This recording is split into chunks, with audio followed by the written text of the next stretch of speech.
message off to Paulette to please join us? I was unable to get over to mail. I'm afraid I'm going to disconnect from the. I just sent her an email. Okay, thank you, Jay. I've got a couple different screens open here, and I'm not sure which one. Paulette is now an attendee if you want to bump her up to panelist or. I'll go right now. Promote the panels, done. Hi, Paulette. Make sure she's unmuted. She's muted right now.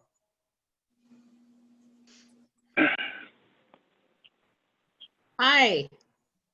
Hello there, welcome. Hello. Good morning. You know, I didn't even check my calendar, so I was off yesterday, sick, so I was so busy trying to respond to all these flood of emails I had, so I didn't even check my calendar. Sorry about that. Not a problem. We're glad you're here. We are expecting Pamela at some point, but we will get started. We're running a little late and some folks have to be off. Want to just welcome a guest. We have Valerie Valencia. I'm sorry, Valencia Taft, and not going to be able to see the rest of the name. Valencia, do you want to just say hello and introduce yourself to folks? Oh, good morning. Can you hear me? You can indeed. Yeah. Okay, well, my name is Valencia Taft Jackson, and I am the Deputy Managing Director for a single family at CHFA. I've joined the meeting at the invitation of Colette, and I am here to be a resource and maybe assist in answering questions you might have regarding the mobile home program. Wonderful. Thank you so much and welcome. And I see Pamela Brown has joined us. Good morning. Good morning. Sorry for the delay. My other meeting ran a little late. Not a problem. We're just getting organized. So we've just begun recording. And why don't we dispense with the minutes of our March 10 meeting? Can I get a motion to approve? Yeah, motion to approve. Who's that? Please identify yourself. Yeah, Dave. Yeah. And Okay. a second, someone? I did not second. I was not there. I'm sorry, do we have a second? I wasn't able to hear. I'll second it, Bennett. Marcia yeah. seconds. Thank you. Do we have any corrections, additions? This is Dave. I wasn't there, so I read the minutes for the first time last night. I'm going to have questions after this meeting, just based upon some of the stuff I read, but we can move on as far as we need the record goes. right. So anyone else have any comments on the minutes? If not, all in favor of adoption? Aye. All in favor, please say aye. Aye. Unmute yourself, Mark. Thank you. Aye. Hi. Okay, minutes are approved. So our agenda this morning has some gaps. Why don't we start with Paulette, since she's here, and we don't have to hold her, and then we can maybe move to Pamela as well and allow them both to leave if they have more urgent matters. We had last meeting, the world looked very different. It wasn't clear how long we were going to be shut down. And we had reached a point where, as a council, we decided we were not in a position to propose any legislation regarding DCP powers for this session. And the department had submitted a bill that covered a variety of issues, including some changes to the inspection regime, especially as it relates to licensing. We had some questions about the scope and purpose of that legislation because To many of us, it appeared quite different from what we were told the department was going to do. And there were a variety of conversations ending with Leslie O'Brien, who's the agency's legislative liaison, department's legislative liaison.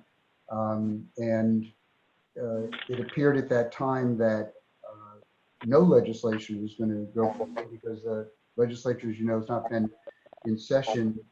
They're now due to come back in special session for very limited purposes. I'm assuming that will not include mobile home legislation or other DCP legislation, but we don't know that for a fact. So for starters, if Paulette or Rafi or Nancy have any further information about the likelihood of DCP legislation moving ahead in this special session, I'd love to hear about it.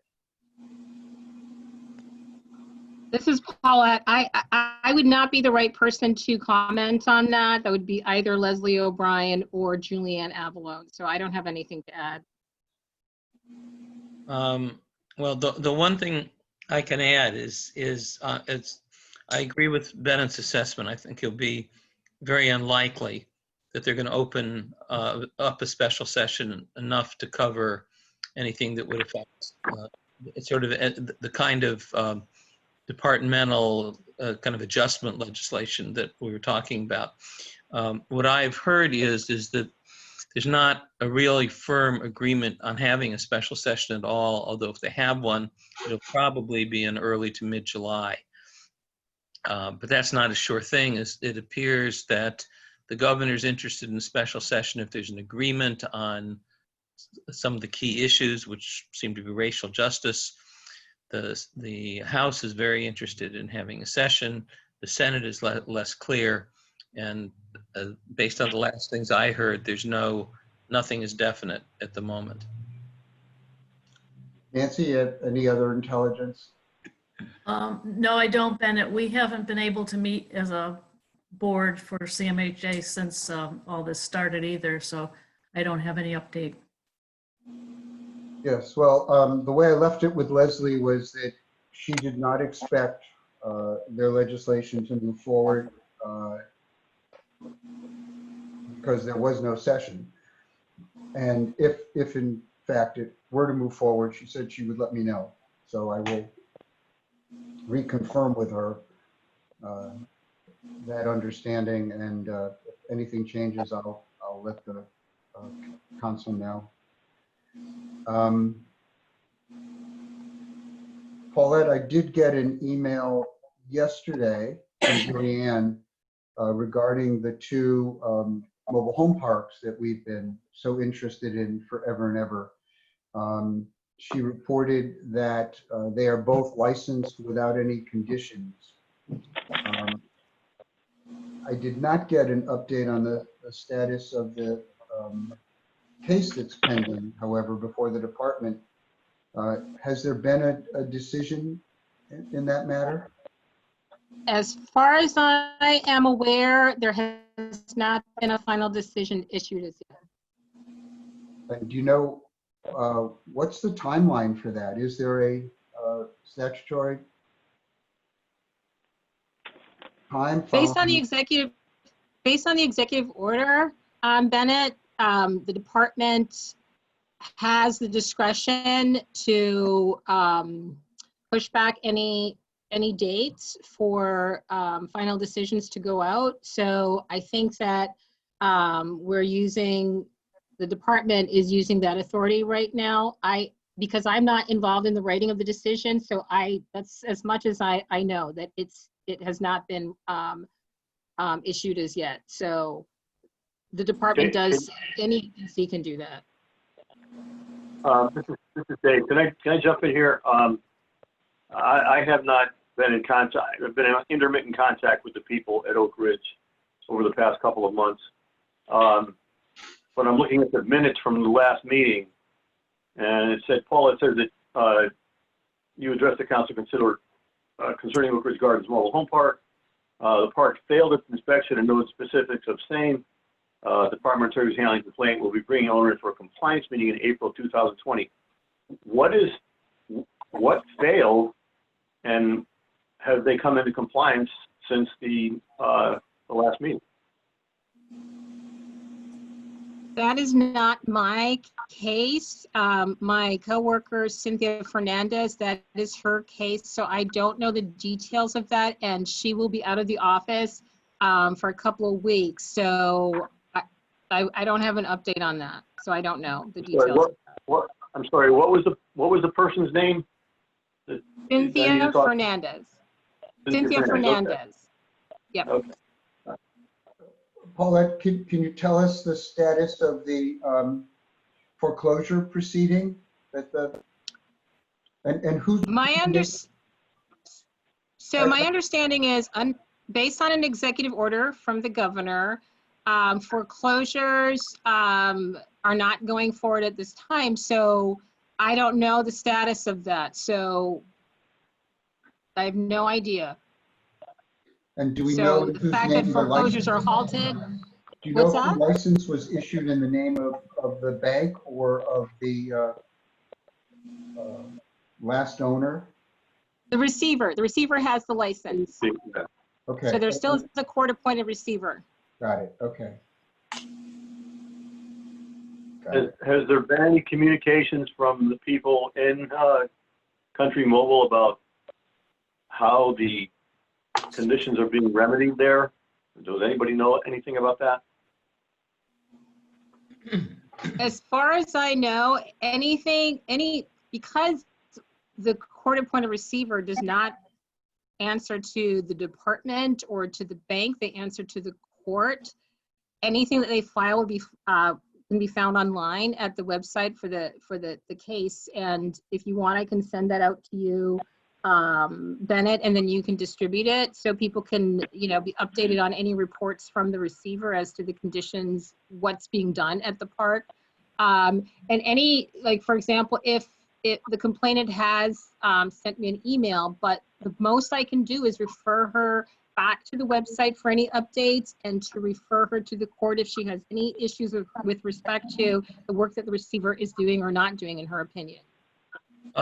Paulette, I don't think that's going to work because the courts have effectively been closed since, I guess, more or less since late March or early April. And while they're starting a process to reopen now, I would expect that nothing, I'd be surprised if anything had happened at the court's end in a court case. It might even be hard to reach somebody in the clerk's office by phone. So my question is, I mean, the department isn't closed. The courts may be, but the department's not. If the receiver is the licensed entity for the park, while the receiver may be responsible to the court, it's the receiver's responsible to the department for compliance. And so it sounds to me like the department has suspended all enforcement, which I don't, if that's true, then I don't understand why, unless the department also is effectively closed down on enforcement. That's not a fair assessment, Rafi. The reality is that the receiver was granted a license for purposes of being able to be able to, do the things that they need to do under the receivership. So that was the whole point of putting the license in their name. So that's in terms of enforcement, that's not the case. And Pam can answer to, or if she has anything to say about what the department is doing right now, given the fact that we're still under a pandemic with respect to going out and inspecting the parks. All I'm trying to say is that in terms of any of the matters that the receiver is required to do, they don't report to us. They report to the court. And as far as I know, June 6th, there was a filing by the receiver as to what the receiver had done at the park. So there are things still going on.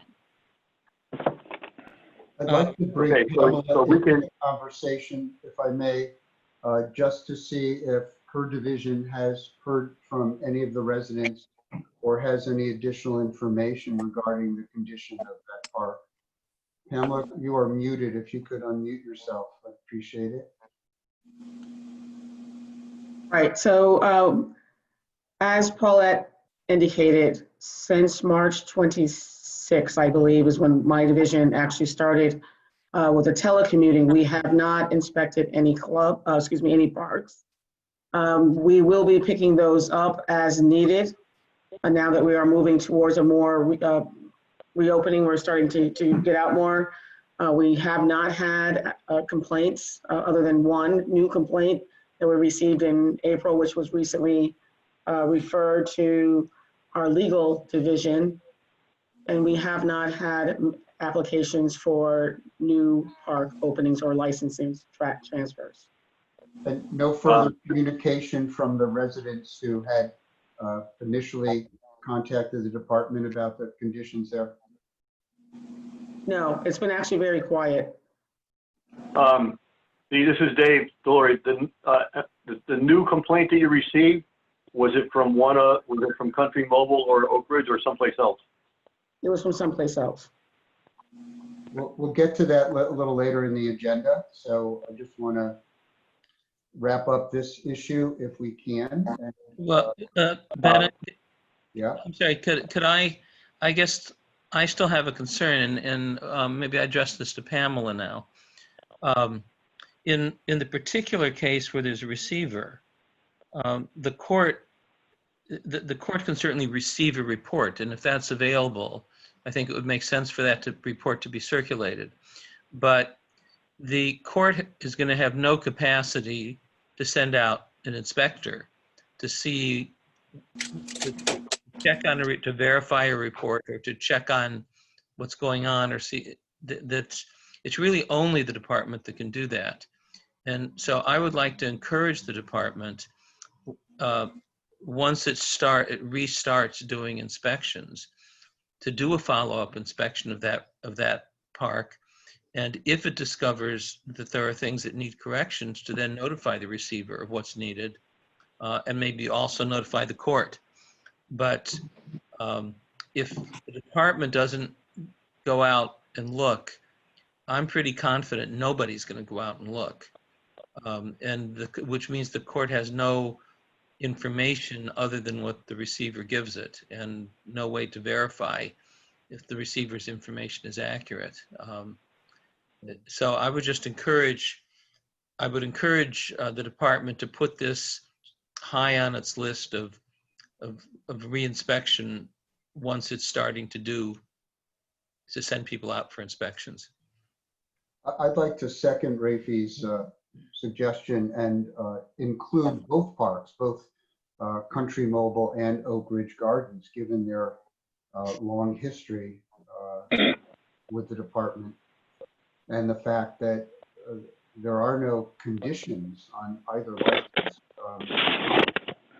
is concerning. The bank, the last we knew, seemed to be acting very responsibly, which is great. Oak Ridge Gardens, unless there's been a change of ownership, I'd be surprised if anyone would accuse them of acting responsibly. And I would hope the department would ascertain what the conditions are there in order to prevent any future crisis. Paul, are you still there? Paulette I'm is here. I'm just here, as is Pamela. I'm here. I'm just muted. Okay, so I just want to add, this is Dave Delory. I just want to add, you said that the receiver at Country Mobile did a recent filing where they indicated what they had done. You were going to send a link so that Rafi can distribute it so we can go and see what that says? I can send a link to the website, and people can go on, because it's open for anyone to take a look. I can send a link to it, and people can go and check out any of the filings by the receiver, by anyone. All right. So that's just basically on the Judicial Department website. Is that correct? That's correct.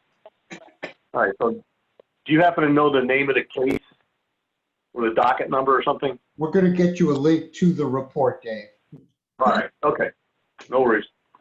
I'll check it out, make sure it works before I send it to you, okay? Fine, that's cool.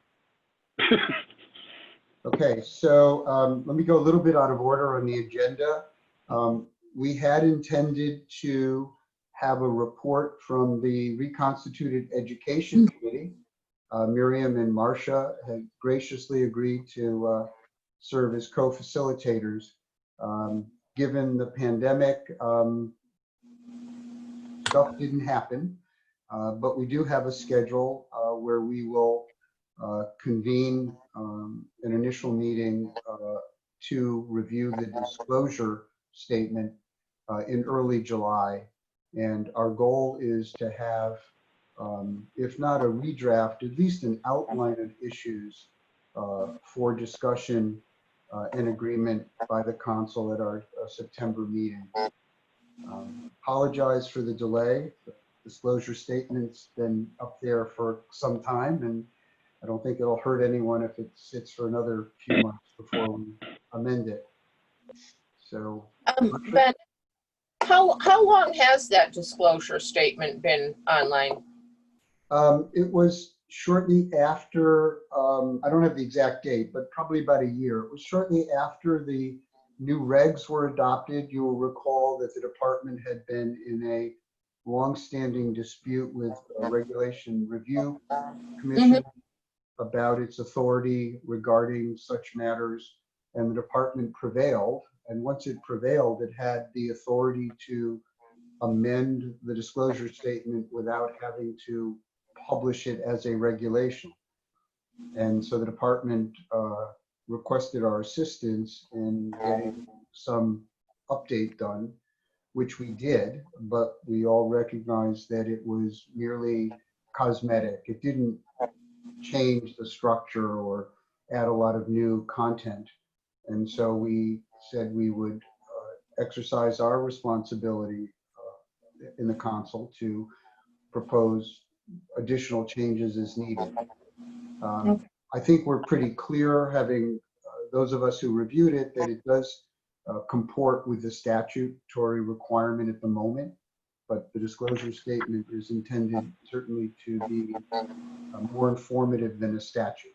And we have to figure out as a group how we make that happen. So, okay, thank you.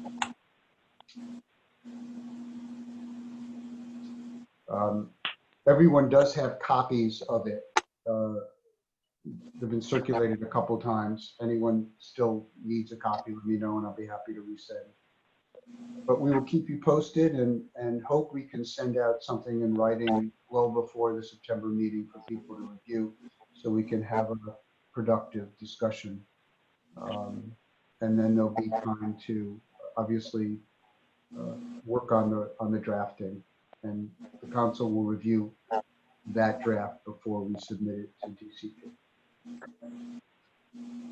Any other comments about the disclosure statement? So that's going to be discussed at the next meeting or a special meeting? No. There will be a committee meeting this summer, or one or more committee meetings this summer, with a presentation by the committee at the September meeting. Okay.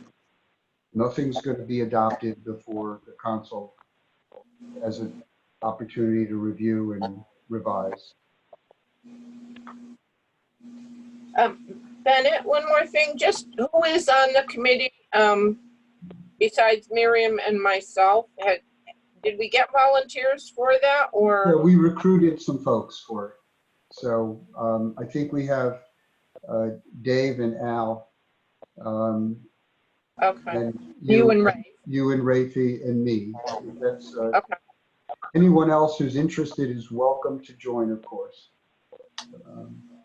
But I think that gives us strong representation from owners and residents and some legal expertise as well.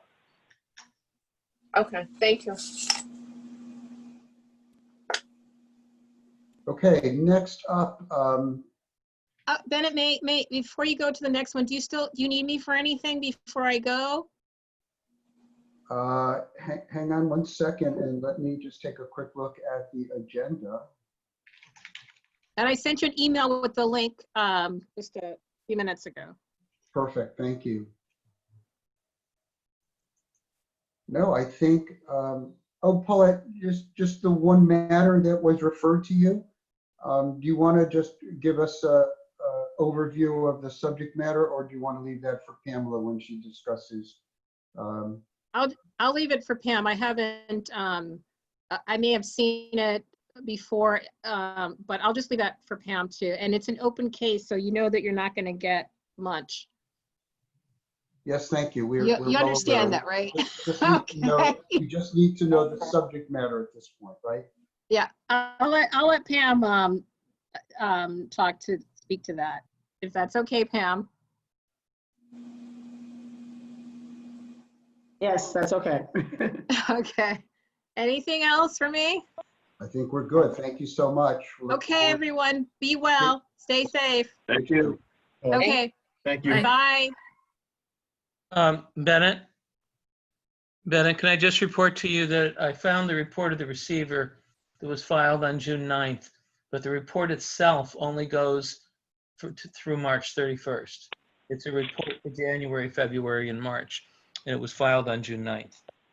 Yeah, and I have the link here, which I will send out to folks after the meeting. Thank you. Okay. Pamela, are you, yes, you are here.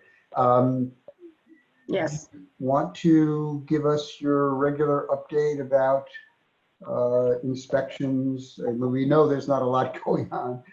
Inspections, complaints, and progress on the web application. Sure, I just want to first clarify that although we are not actively or currently actively doing inspections, this will be changing. I will be making the determination on a case-by-case basis, which requires and which we will consider essential for inspections. We will be going out on complaints. However, I know that you raised or someone raised concern about the inspection of Country Mobile. We do inspect as necessary, as also requested by legal to help assist in this case. I do see here, just by looking at my screen, I believe our last inspection of that property was due to a request by Paulette back in either February, I believe. We did our annual inspection, which you recall by statute we're required to look at all, I'll throw out a number, 190 parks approximately between the months of December, and we did actually complete that in February. I brought in a team of inspectors and investigators and supervisors so that we can get that task done. We utilized our new mobile inspection module, which is really helpful, and that has been our focus during this emergency declaration. We are reaching out to the park owners, following up on any violations we have found during the inspections, and we seem to be getting those things done by photographs. And we have cooperation amongst the park owners that we are dealing with. Certified letters are going out still. We have a lot of email communication going back and forth. So we have not come to a complete halt of the work that we're doing in this area. I just wanted to clarify that first. Great. And could you just briefly tell us what your inspection of those two parks, Country Mobile and Oak Ridge, showed back in February? You want the inspection results? Is that what you're asking for? Yeah. The request was actually came through Paulette to assist her in her case. So she had some specific photographs that she needed some follow-up on. So that's what the inspection was about. We went through. What about for the license? I'm sorry, what Pardon about me? for the licensing of those two parks? Yes, that was also included, but still it's ongoing. Although we may have found a violation or two or had the photographs taken, that all has to be done through the legal process. So we would just do our inspection and refer it to legal, and they would proceed with their case. Any action on the credential is coming from that legal case, the underlying legal matter that Paulette is handling. So we do not take an action. We just take the photos, do the inspection, and turn it over. Right, but in terms of granting a license to the receiver, Julianne reported to me yesterday that there are no conditions for either park. So doesn't that imply that you found they were in compliance at the time you issued those licenses? You would have to really go back to Julianne with that because I don't know how that decision was made. So anything to do with those parks, again, we are the investigative or inspection arm for that case. We do not make any rulings. It's up to legal to make that determination. I don't know if it's because they have to get through the process before they can make take action on the credential. Again, I can't answer that question. It would need to be deferred to Julianne. I'm kind of confused now. Oak Ridge is not in legal proceedings, right? Okay, I thought you were saying Country I was Mobile. asking about both. I mean, I do understand the complications of Country Mobile, but Oak Ridge is not, has never been in legal proceedings other than the consent decree with the Attorney General, who's determined that that's done and over. All right, I'm gonna see what I can find out here because without it being on the agenda item, I can't be prepared to speak about it. So let me just give me a minute and I'll see what I can find out. I appreciate it. Not a Yeah. problem. Just let us know. In terms of complaints, you mentioned this new one in April, but anything else that's come up since our March meeting? No, again, we're just focusing on those inspections that we did at the beginning of the year and getting the parks up to speed where they need to be. So any violations that were found, there's a lot of tree work, a lot of road work. So those things could not happen during the winter. So now we are seeing that the park owners are getting these projects done. And So we're getting photographs, they're sending us estimates. We don't have anyone who's non-cooperative, but we have referred it over to legal. Can I just clarify that last statement? You're saying you don't have any park owners that are not cooperating in resolving findings from the annual inspection? For the most part, yes. We do. We will have to go back out at some point to re-inspect those parks, but we're under the emergency declaration right now, and so we're not actively out. I have concerns, and I myself have recently done the park inspections, and I've done them many years ago, probably back in 03 and 05. I would tell you that, and you all know when you visit these sites, people tend to, especially we're wearing our DCP investigations jacket, we have people that tend to come out of nowhere and everybody wants to talk to us. So it's hard to maintain that social distancing. So that is my concern for my staff at this moment. So we are going to have to weigh out what we see. Of course, any complaint where it's an emergent need for an inspection, we will weigh that heavily and make sure that we're out there. Some of the random inspections, we probably will take a step back on those and focus on whatever deficiencies that we found in the winter inspections. So could you just tell us a little bit about how the new mobile app is working and how you're able to track the findings that came out of that annual inspection and work your way through to make sure they all got addressed? I know that was a major focus when you took over, is revising that whole process because of all the things that had sort of fallen through the cracks previously. So just to give you an overview, and I know that Jason is on here as well. He is our IT director. So without his instruction and creating the app, we wouldn't be able to do it. So it's an app that we are able to use on our phones. It enables us to go to the location, take photographs as we walk through or drive through the property, and we can write up what the violations are, insert the picture right into the report. the report is then automatically emailed to the park owner. We sign it, they can actually sign it and return it to us.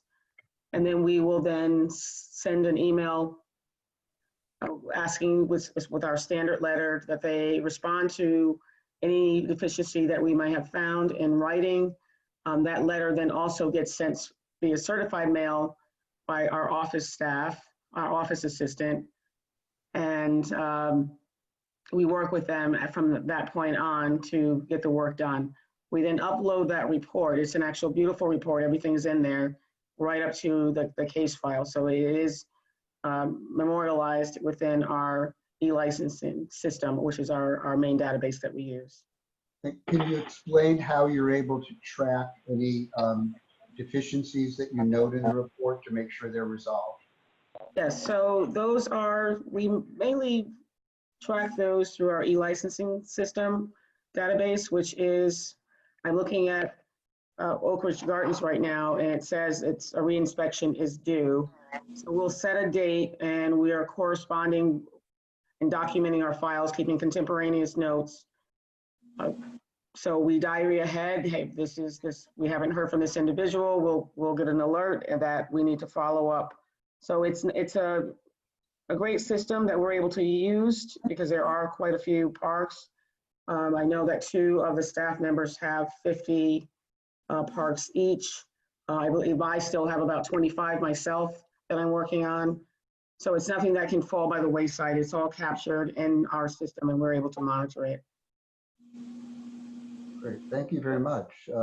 Questions, discussion?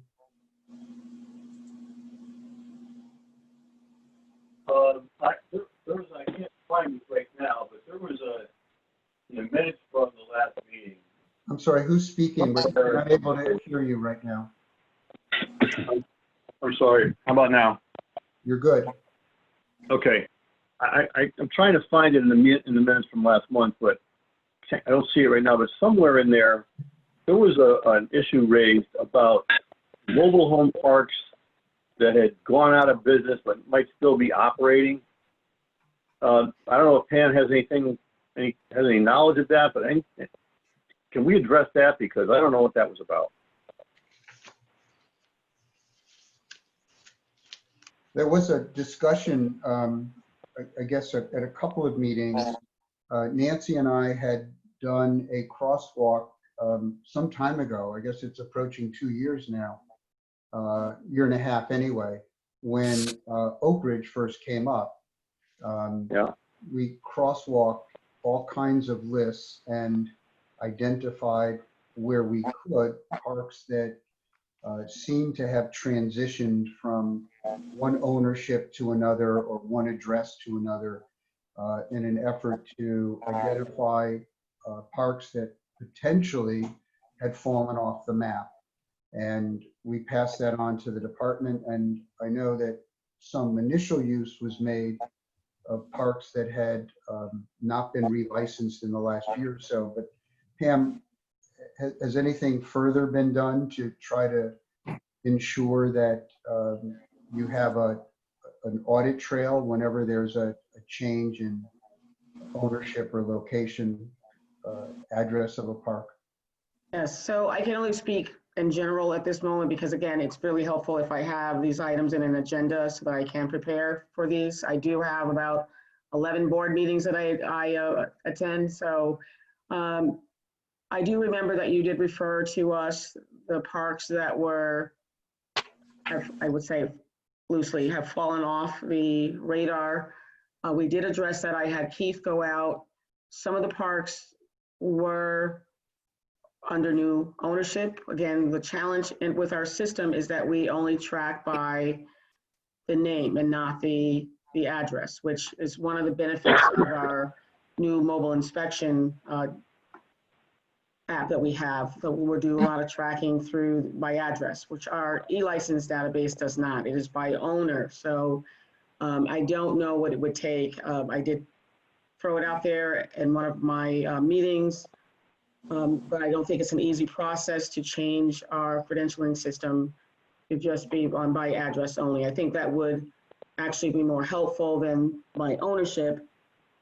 because they do change hands, you know, there's frequently changes. And if you have the last known owner in the database, which we may show them as inactive, but then we have to look and search and maybe find, go to the town halls and find out who the current owner is. And that's what Keith did to correct that. So am I correct that you were discussing with IT adding a field for the physical location of the park as opposed to the address, just the address of the park owner? Yes, it actually was with licensing service. I believe there was a joint meeting a while ago when you probably, maybe it was sometime last year. I can't recall the exact time frame. But there were talks about the challenges that would bring, because that would require major changes within the system and on what we have as the real estate board. Not saying that it can't be done. We can revisit it, but at the time, I know that it was So Ben, can I pushed through. can I loop Ben into this discussion? You said it's an app that's shared with the real estate board. Is it possible that with their endorsement, we could get that field added? Well, that's again something that I would have to present to the our licensing division, and also through IT, our IT director, to see if that can be made possible.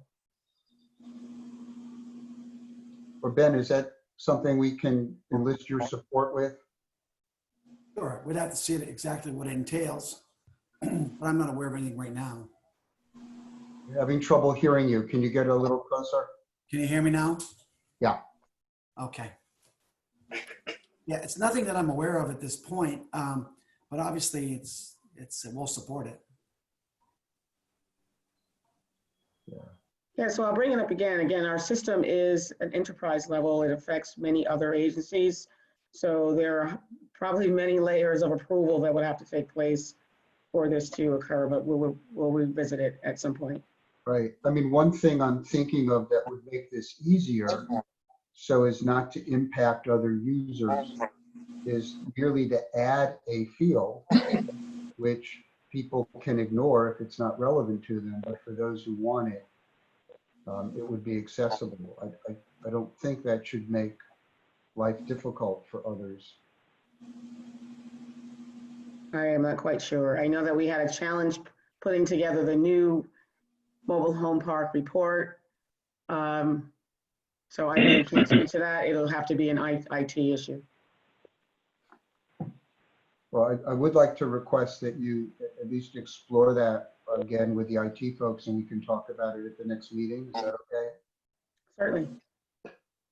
Going back, what exactly would you be looking for us?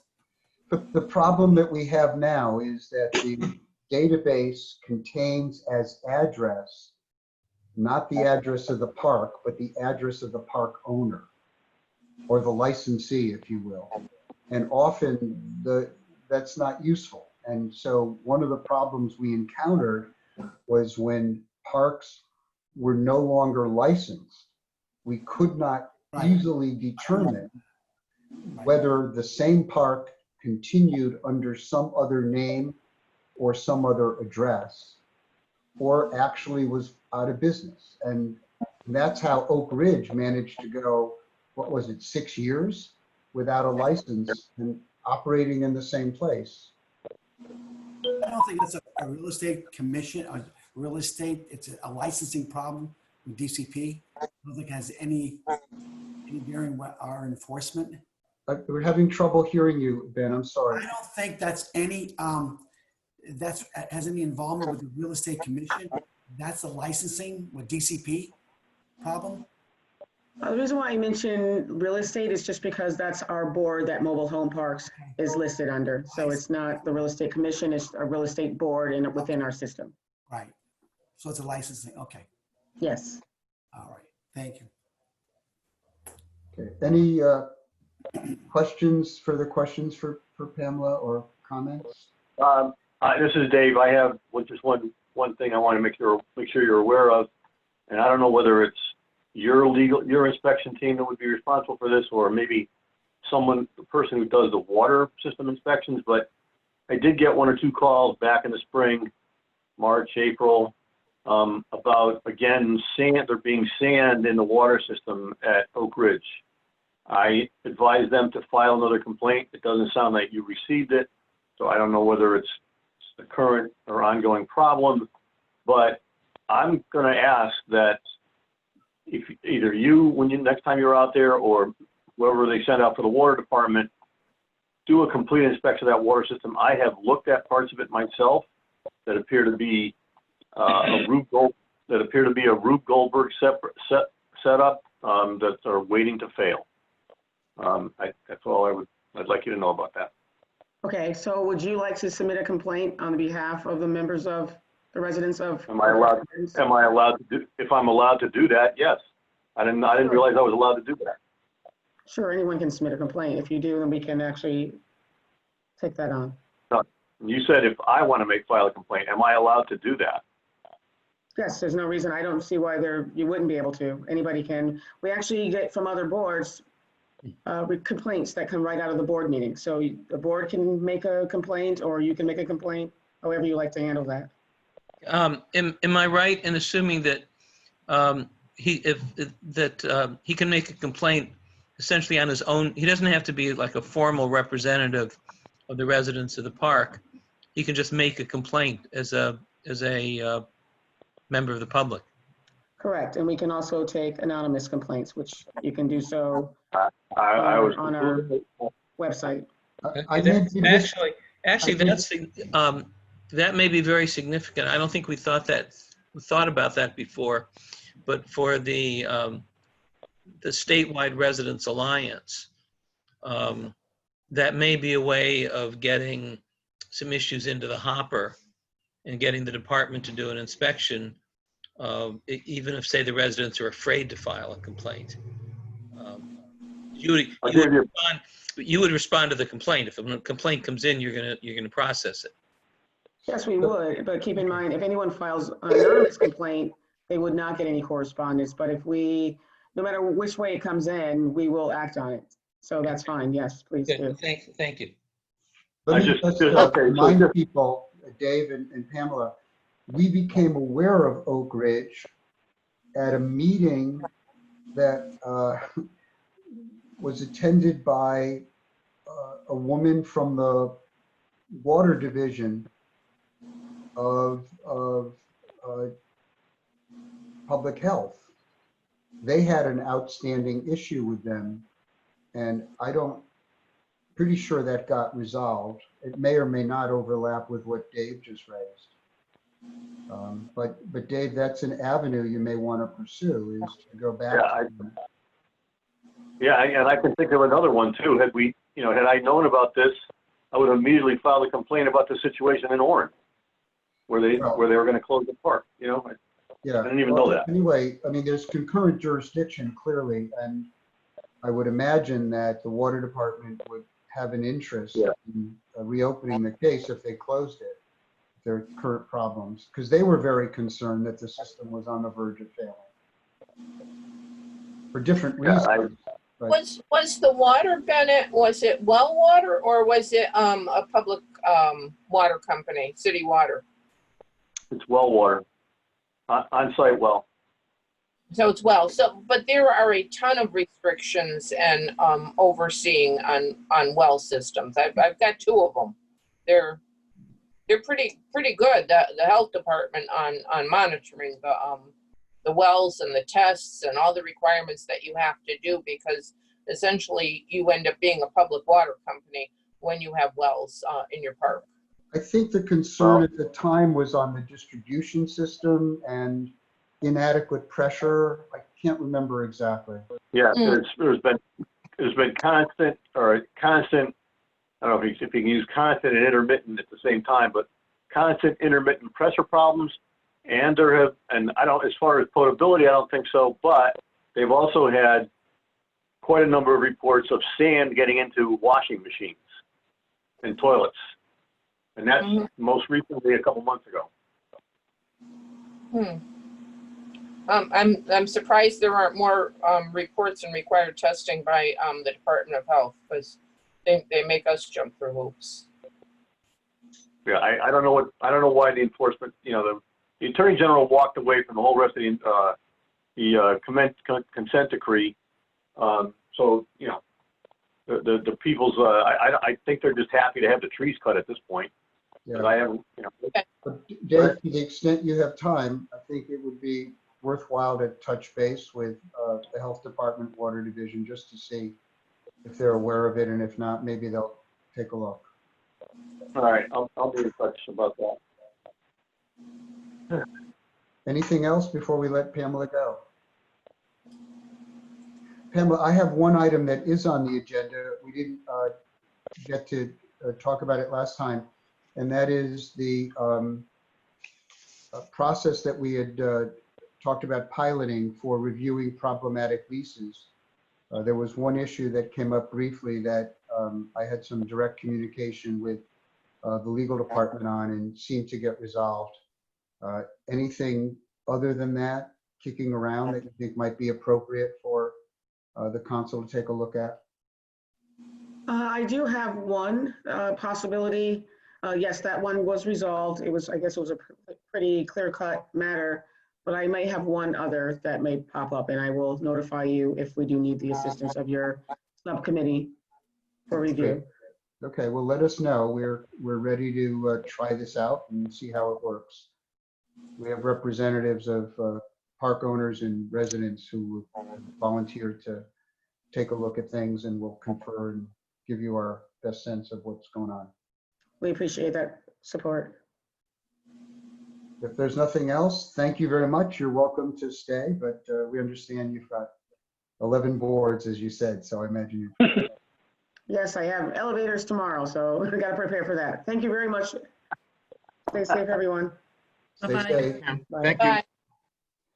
Thank you. So in COVID-related things that didn't get done, we had hoped to have our finance subcommittee meeting with CHFA this spring. And as you can imagine, that didn't occur because the department was shut down. And we are in the process of rescheduling that as a remote meeting for, if I'm correct, Colette, late July. We have a bunch of dates. I'm still getting feedback from committee members about which ones will work, but it looks like we're close to a consensus on a date. And if we're lucky enough and CHFA is open for business, they have a monster conference room that can accommodate social distancing, I would think, for a small meeting. So we might offer people in person if that is feasible. Glad to have Valencia here to join us. We, just as a little bit of background, we've had with CHFA a purchase program for individual homes for many years that was really meant to be a demonstration project that we hoped would ultimately draw in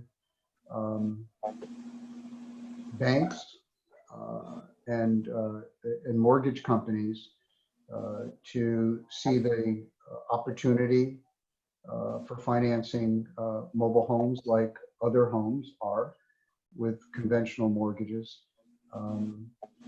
For a variety of reasons, that hasn't really happened, and that program has from time to time seemed to stall out, very, very low volume. And so one of the things that we hope to do in our meeting with CHFA is sort of step back from the details we've been mired in around the new park purchase program and review at a perhaps higher level both aspects, the existing individual home purchase and also the, I guess from CHFA's standpoint, the new program for park purchase. the council has gone on record as feeling that there needs to be a revisiting of that program because we feel that the terms are such that it is not ever likely to be used. And so we would like to have again, a higher level discussion of what the intent is and what some of the issues are from both the council and CHFA's viewpoint, and see if there are opportunities here, especially in light of the federal Fannie obligation under, I forget what it's called, duty to serve. They've taken an interest in mobile homes and mobile home parks. And we had some preliminary discussions with them that weren't very fruitful, that did not include CHFA. But perhaps it's time to consider with CHFA whether there is a way to take advantage of Fannie's interest. The impediment, as we understand it historically with CHFA, has been that the mortgages are not eligible for your federal programs, and therefore we're using state money and more onerous terms than we think are reasonable for our product and our population.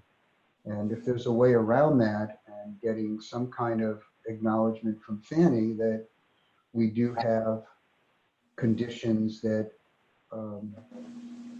de facto meet the federal standards, even if they don't say it in so many words, perhaps that opens some doors. That's just a very high level overview of some of what we'd like to discuss, and would welcome any response from Colette or Valencia, or comments from the rest of the council about sort of where we are, how we got here, and where we'd like to go. So Bennett, the meeting that we are trying to schedule in July, like the 21st, 23rd, 24th, I believe are the dates. So we've got an hour, and the focus that, as I understood it, would be on the park purchase program. Well, we had discussed that, but then I thought we had also said that given that there's been significant turnover at CHFA, that it would make sense to start perhaps with a higher level discussion before we dive into the details of that program. I think without a broader mutual understanding of the circumstances around the financing of homes and parks, it's going to be really difficult to move this in a positive direction. So I think the conversation will be more fruitful if Valencia can be on one of those calls. So I haven't shared those dates with her, so I'll have to do that. You know, obviously there's lots for us to talk about, and if we need to then have a separate conversation about single family, and that's another reason why Valencia is here. But again, there's a lot to talk about. So you know, obviously I would want to continue with booking the time that we have in July, and you know, if we don't get to everything, go from there. Yeah, why don't you and I, let me nail down the date for you, and then you and I can confirm on an agenda that you think would be most productive. Yeah, I mean, just so that you guys are aware, it's really two sides of the house, and getting the right people in the meeting is also just you know,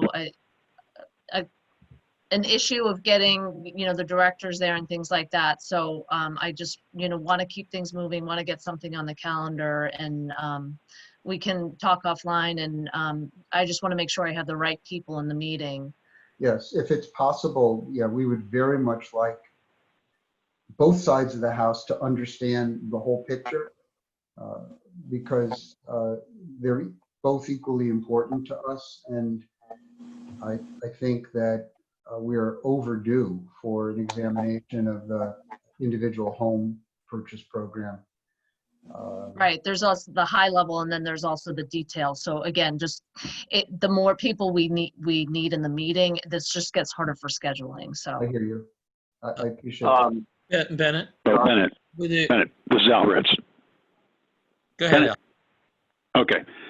One thing, just to fill somebody in as far as CHFA goes, if there might be some new people involved there, somebody might want to fill those people in from the ones that were at the meetings with us in the past. When we did have Andy Danforth down there, and he gave an overview of what ROC and CDI do as far as mobile home parks go, as far as them purchasing their own home or suggesting ways that CHFA might be able to incorporate what they do into their program.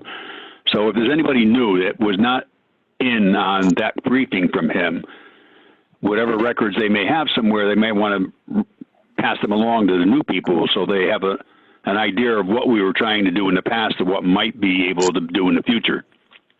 I appreciate that, Al. And maybe you could explore with Andy whether we can arrange to bring him down for a follow-up meeting when we really get into the details. I It's a matter of, when people want to get together and that kind of thing. I'm not sure when it's going to be possible to get people face to face, but, if you give me some kind of date when you would actually like him to be there, I can ask him if he can make it. Well, I think whether it's in person or we do it remotely, I think if CHFA, the new folks are willing to have that discussion, I think it's a critical part to see what's going on in other states and what has worked and whether Connecticut might be in a position to learn from those and perhaps incorporate some of those features in our program. So those conversations are happening and we are getting folks up to speed. We do have a new executive director and we do have a new managing director of multifamily. So those conversations are happening and we've actually been in touch with Andy. So we've had some contact with him. That's fantastic. I'm glad to hear that. Thank you. Bennett, when you and Colette talk,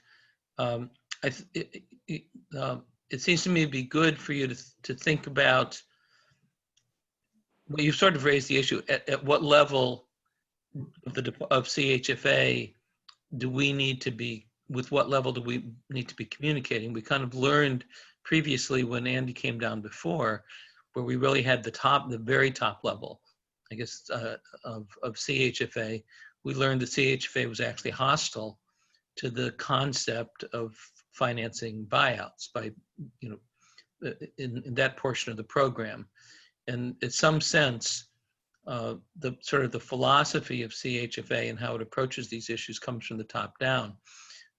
Colette may know whether it's necessary or not for us to be having that kind of a conversation with the people at the very top, or whether the philosophy has changed enough that you can be talking to division heads as distinct from the director of CHFA. But I just think you should be aware of that because of the previous problem we had, where discussions with discussions with anybody other than the president or the director, we're just going to get overridden essentially at the top level. So I don't have a solution on that, but I just ask you to think about it when you talk, when the two of you talk. This is Dave Laureate. Valencia, I'll jump in here, and in your communications with the higher ups in your organization, I'd just like to, from my own experience as a real estate appraiser, I know that across the United States, there are many mobile homes that are bought and sold that are where the loans are sold in the secondary market. I believe the cutoff, and somebody in the manufacturer's organization can know the exact date, but I believe it's anything built after 1977 or 78 qualifies. I know because I used to underwrite them. And then there has been and I've brought this up before at prior meetings, there has been in neighboring states, both in Massachusetts and in New York State that I know of, recent within the last year, buyouts by homeowners at park organizations where, in one case where the owner walked away from the park.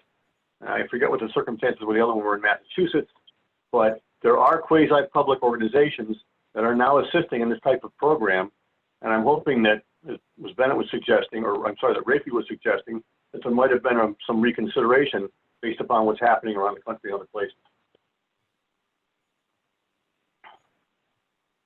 Thank you, Dave. Colette or Valencia, anything further you want to share Well, with us? this is Valencia. Can you hear me? Am I unmuted? Yes, we're fine. Okay, great. Thank you for giving me an opportunity to speak to your committee. We are very, very actively pursuing a revisit of the mobile home program so that we can develop a product that would be user-friendly and available to potential homeowners and home buyers. We do have some obstacles. One of the obstacles that really we have to contend with is that we're not originators. We don't actually originate the loans, and so ensuring RESPA compliance is usually deferred to the lender partners that we work with. And so we are in the process of looking at what that looks like and how we can expand it, and whether or not we can actually encourage other lenders to work with us on this program.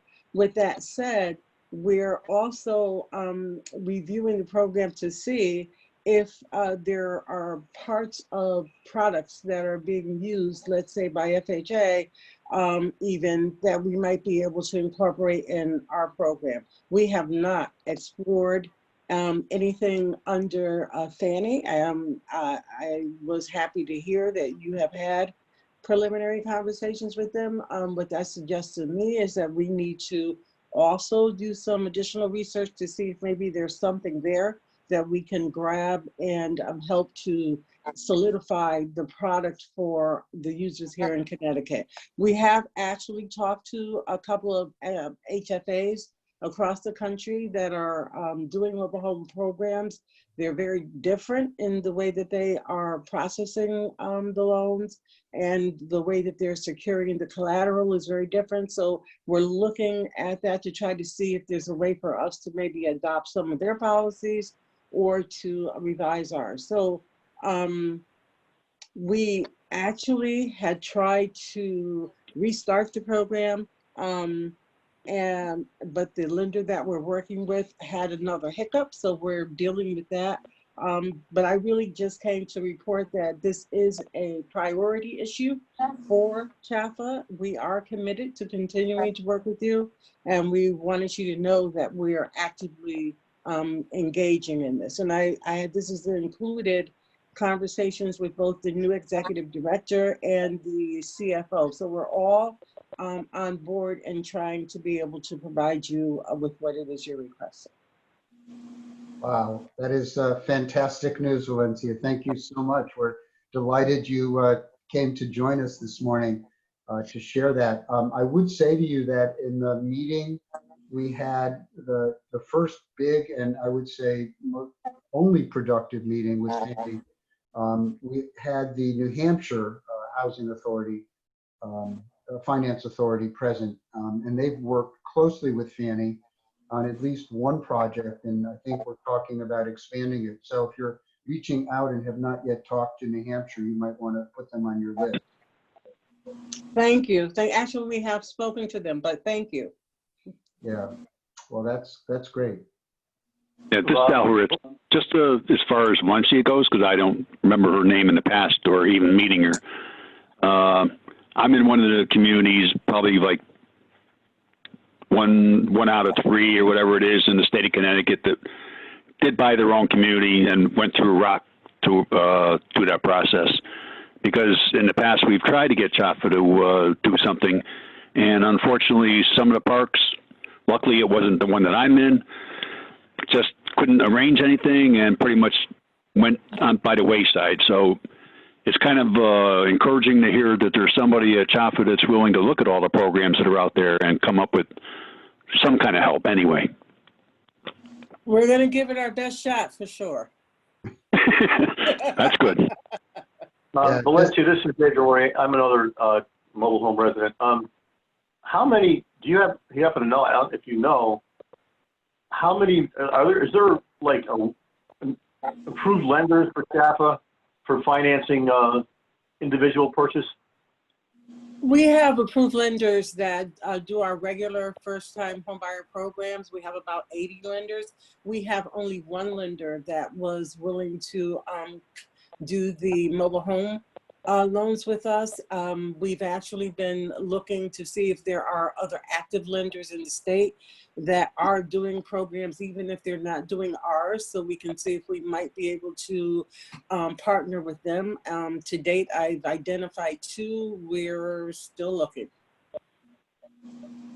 So Nancy, Yeah, I was gonna, maybe you're going the same direction I am. I was gonna ask Nancy if Right. the park owners are in a position that they could compile for us a list of lending institutions that are that finance individual home purchases in mobile home parks. And Keith Jensen used to be able to identify for us some particular lenders who did that. Some of those have ultimately got merged, and the merged entity no longer does it anymore. But I think your members would know who the financiers are, and that, I think that would help us. I would be very interested in receiving that information if you could get it. I can Pretty take sure there's more than one. I can take a poll of members and see, you know, who they've had interactions with, but we don't have a list on file. I think a poll would help. Nancy, please, I think that'd be extraordinarily helpful if we could get that to CHFA before the meeting. That would be great. Okay. Anything further on CHFA before we wrap up? There's nothing else on the agenda that we haven't touched on that we can address today. Anyone have any new business they want to raise? Oh, this is Al Ritz. Just one comment, because I know I was on the phone at the last meeting we had when I was in Florida. You had asked me to stop by the mobile home park that was in Orange. Yes. And with the blowout of the virus and stuff, I really wasn't able to get over there and talk to anybody. But I go by that section quite a bit, and at this point, there's only maybe 4 homes left in that park that was there, and it's definitely they're cleaning out the area, so they're going to do something with it eventually. But just to let you know, I didn't get a chance to actually talk to anybody, but they're definitely cleaning that place out. Al, if you could safely stop by and just make sure that those who do remain are aware of their rights under the statute to relocation assistance if there's not a possibility of maintaining the park. Yeah, I know in one of the emails I had gotten from somebody in from the state, they had gotten in contact with the owner and told him that he has to take care of certain rights as far as the people that lived there at the time or the ones that are still there. And his remark to the person from the state was, I really don't care what your problems are and stuff. I'm going to do what I want, in plain language. That's not what he probably said to them, but it doesn't seem like he cares anything about the state statutes as far as those people go. I spoke with a local zoning official down there when this first came up, and that was the impression that I got from him regarding the guy who runs the place. Yeah, so I mean, if anything's going to come about for the ones that he basically got rid of or the ones that are still there right now, I would think it's going to have to pretty much be the state getting in his face and telling him, listen, you have obligations to the people that were there and the ones that you're finally going to get rid of in the future, and, you know, put it in a situation where he can't back out of his obligations, because it doesn't sound like he wants to listen to anybody as far as that goes. Yeah, I would ask both Al and Dave if you can make an effort to make contact with someone in that park and perhaps file a complaint with Pamela I'm gonna go out on a limb here and say, there might not be any residents at this point, but, I will, if I can get down there, I don't know if it's gonna be this weekend, possibly next weekend, I'll swing by and stop in. Yeah. Anyone who's been illegally removed from there is probably entitled to benefits as well. So the park owner may or may not be in violation of the statute. We don't know without talking to people and seeing what kind of notice has been provided. Bennett, this may suggest something for the next agenda, but I don't know that DCP has ever agreed that enforcing the relocation assistance requirements and the procedural requirements in the Mobile Home Park Act for closing of parks is part of their enforcement responsibility. So I think if we have reason to believe that there are violations of that, I think it's good for Dave to file a complaint. But at some point, I think we need another conversation with the department as to whether they will accept responsibility for that as being a violation of the Mobile Home Park Act in the same way that failing to maintain the quality of the park. All right, I'm sorry to interrupt. I have to fly. Can I call you later, because had I known about this possibility of filing a complaint on somebody else's behalf, I'd have done it already. But I gotta fly, so I'll call you later. Okay. Okay. All right. Thanks, folks. Bye. Bye-bye. And Al, I just request that you stay in touch with Dave, and between the two of you, someone should be able to make contact with a resident and see if we can find out what's been going on there. Okay. So, any Yeah, other? I'll try and go by sometime this week and see if I can see anybody around there. Great, thank you. The times I've been by there recently, I really haven't seen anybody around the homes at all that are left. Any of the park owners know anything about that park? Ben, I'm a little confused. In the minutes, it said it was maybe a park in Orange, but it didn't identify who the park owner was. Do we know that now? I don't know. Where exactly is it located, Al? It's on Boston Post Road in Orange. I don't know the street number because there's not much left there to identify anything by. It's not that it would probably help anybody who doesn't know the area, but it's basically Did the park have maybe 100 yards away from the Chase Bank that's on the corner of Racebrook Road and US 1.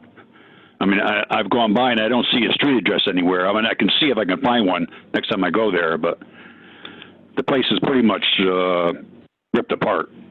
I suspect, this is Mark, I suspect either Kenny or Charlie may know who the owner is because they live in Orange, right? Yeah. And there are two community owners, so maybe we could find out from them who owns it, and I wouldn't be surprised if they've had conversations with them.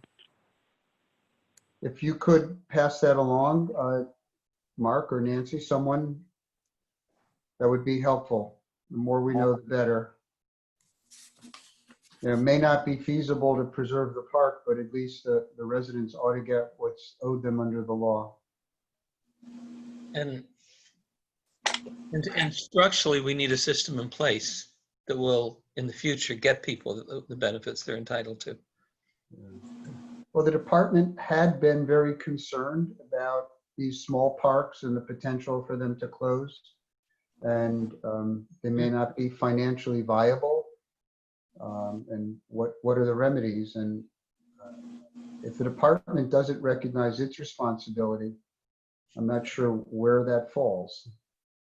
Yeah, because years ago, a couple of the people that were on the board were trying to get in contact with the people that were being displaced from that mobile home park.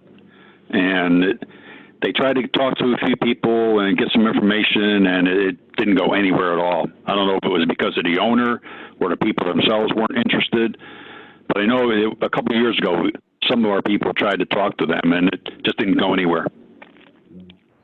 Well, Rafi, maybe having Dave file a complaint immediately would be a way to start. I would think at the very least, if there's going to be a discontinuance of the use of the park, DCP should find out if the appropriate statutory notice was provided. Yeah. So. Anything else? Nope. Thank you all. Appreciate your putting up with a few technical problems, but I think we did okay for our first go round. I hope we're not still doing this in September, but if we are, we've had our practice run. So thank you. And Valencia, welcome. Feel free to come whenever you can. We'd love to hear from you and provide any information we can to support your good work. Thank you. Okay, Be safe. Bennett, just a thing, as far as the DCP notice went out, I did get the meeting notices from the email and stuff, but the screen that came up with any kind of connections and phone numbers for what we're doing today, I never got. So if the notice goes out in the future, maybe somebody can just check to make sure I get all the info I need. Yeah, Sure. Bob is here and we'll make sure. Yeah. Everyone should have gotten the same invite that I forwarded to you, Al. So we'll double check to make sure that you're covered in the next meeting. Okay, thanks. Apologies. Thank you, Al. Yeah, our apologies. Oh, no problem. That's no problem. I got here eventually. Okay, thanks all. Have a great weekend and stay safe. Thanks. Okay, you too. Thank you. Take care, Thank everyone. you. Goodbye. Bye-bye. Bye. Guess not. Okay, bye.